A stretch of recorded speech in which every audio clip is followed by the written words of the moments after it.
अस्सलाम वालेकुम स्टूडेंट्स। आज चैप्टर 4 बायोलॉजी का हमारा टॉपिक है try carboxylic acid cycle.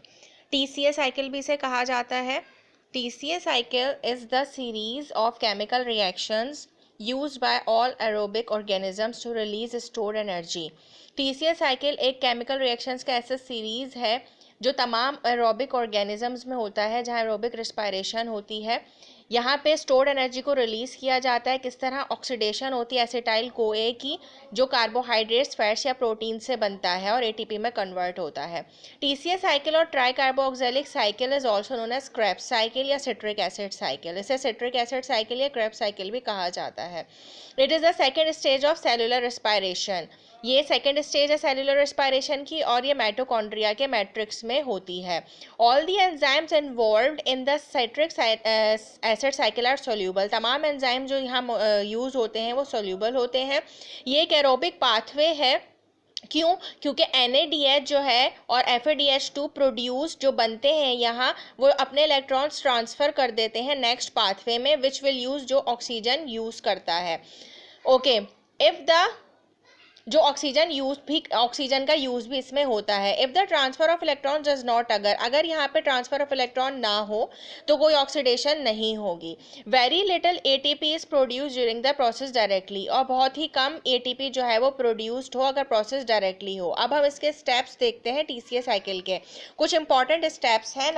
Step number 1, acetyl CoA combines with 4 carbon compound. सबसे पहले एसिटाइल कोए जो है वो कंबाइन होता है 4 कार्बन कंपाउंड के साथ, ऑक्जेलो एसीटेट जिसे कहा जाता है, और कोए ग्रुप रिलीज हो जाता है, जिसके नतीजे में 6 कार्बन मॉलिक्यूल बन जाता है, जिसे हम सिट्रेट कहते हैं। स्टेप नंबर 2 में, सेकेंड स्टेप में, सिट्रेट जो है वो आइसोसिट्रेट में कन्वर्ट हो जाता है। आइसोसिट्रेट इसका आइसोमर है, यानी इनकी स्ट्रक्चरल अरेंजमेंट होती है। ये एक 2 स्टेप प्रोसेस है। Citrate first loses a water molecule. Citrate सबसे पहले एक वाटर मॉलिक्यूल रिलीज करेगा and then gains one to form isocitrate, और फिर एक वाटर मॉलिक्यूल गेन करेगा और आइसोसिट्रेट बन जाएगा। थर्ड स्टेप में क्या होता है? Third step involves oxidation of isocitrate. Third step में आइसोसिट्रेट की ऑक्सीडेशन होती है। A molecule of carbon dioxide is release. एक मॉलिक्यूल कार्बन डाइऑक्साइड का रिलीज होता है, लिविंग बिहाइंड, और 5 कार्बन मॉलिक्यूल भी पीछे रह जाता है, जिसे हम कीटोग्लूटरेट कहते हैं। NAD plus gets reduce to NADH। अब आप यहाँ देखें, साथ साथ NAD प्लस यानी यहाँ पे एक प्रोटॉन आके अटैच हो जाता है और इसकी रिडक्शन हो जाती है। The entire process is catalysed by the enzyme isocitrate dehydrogenase. और जितना भी प्रोसेस हो रहा है, ये एक एंजाइम इसको कैटेलाइज कर रहा है, जिससे आइसोसिट्रेट डिहाइड्रोजिनेज कहते हैं। Step number 4, here ketoglutarate is oxidised reducing NAD plus to NADH। यहाँ कीटोग्लूटरेट ऑक्सीडाइज होता है, साथ साथ मैंने आपको बताया था रेडॉक्स साथ साथ रिएक्शंस होते हैं, ऑक्सीडेशन रिडक्शन हमेशा साथ होते हैं। कीटोग्लूटरेट ऑक्सीडाइज हो रहा है तो वो NAD प्लस को रिड्यूस कर रहा है NADH में, और एक मॉलिक्यूल कार्बन डाइऑक्साइड का रिलीज कर रहा है। कोए picked up by the remaining 4 carbon. जो 4 कार्बन का मॉलिक्यूल बचता है, वहाँ कोए जाके उसके साथ लग जाता है और एक अनस्टेबल कंपाउंड बन जाए, जिसे हम सक्सिनाइल कोए कहते हैं। Minus ketoglutarate dehydrogenase catalyse the entire process. यहाँ पे जो एंजाइम यूज हो रहा है वो कीटोग्लूटरेट डिहाइड्रोजिनेज है। स्टेप नंबर 5 देखते हैं। को ए फ्रॉम सक्सिनाइल कोए is replaced with a phosphate group. अब यहाँ पे जो सक्सिनाइल का कोए है वो वहाँ कोए निकल के फॉस्फेट उसकी जगह आके लग जाता है।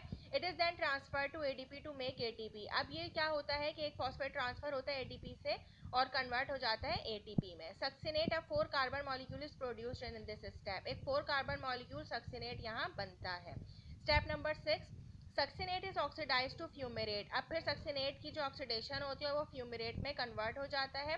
2 hydrogen items are transferred. 2 hydrogen item simultaneously transfer होते हैं FAD से और प्रोड्यूस करते हैं FADH2। FADH2 transfers its electrons directly to the electron transport chain. FADH2 अपने इलेक्ट्रॉन्स डायरेक्टली ट्रांसफर कर देते हैं इलेक्ट्रॉन ट्रांसपोर्ट चेन में। Since the enzyme carrying out the reaction is embedded in the inner membrane of the mitochondria. और जो enzyme इसको catalyse कर रहा है, वो रिएक्शन कैरी कर रहा है, वो माइटोकॉन्ड्रिया में प्रेजेंट होता है, कि मेम्ब्रेन में प्रेजेंट होता है। स्टेप नंबर 7, अब water molecule is added to fumarate. अब एक वाटर मॉलिक्यूल फ्यूमरेट में ऐड हो जाता है और फिर वो मैलेट बन जाता है। स्टेप नंबर 8, ऑक्सीडेशन, अब मैलेट की भी ऑक्सीडेशन होती है और फिर क्या होता है, ऑक्सिलो एसीटेट रीजनरेट हो जाता है 4 कार्बन कंपाउंड, और फिर एक दोबारा मॉलिक्यूल NAD+ का आता है और वो रिड्यूस हो जाता है NADH2 में इस स्टेप में। अब जो हमें एंड प्रोडक्ट्स मिलेंगे TCA साइकिल के, वो क्या क्या मिलेंगे? नंबर 1 6 NADH मिलेंगे, 2 ATPs मिलेंगे और 2 FADH2 मिलेंगे। आप इसकी साइकिल की है डायग्राम भी देख सकते हैं। ये इस तरह से ये साइकिल बनती है, सिट्रेट से आइसोसिट्रेट, फिर alpha ketoglutarate, succinyl coenzyme, succinate, fumarate, malate and then oxaloacetate, और फिर दोबारा सिट्रेट बन जाता है। और फिर यहाँ आप ये सारे NADH2 FADH2 ATP सारी चीज़ें यहाँ आप देख सकते हैं। ओके, थैंक यू, अल्लाह हाफिज़।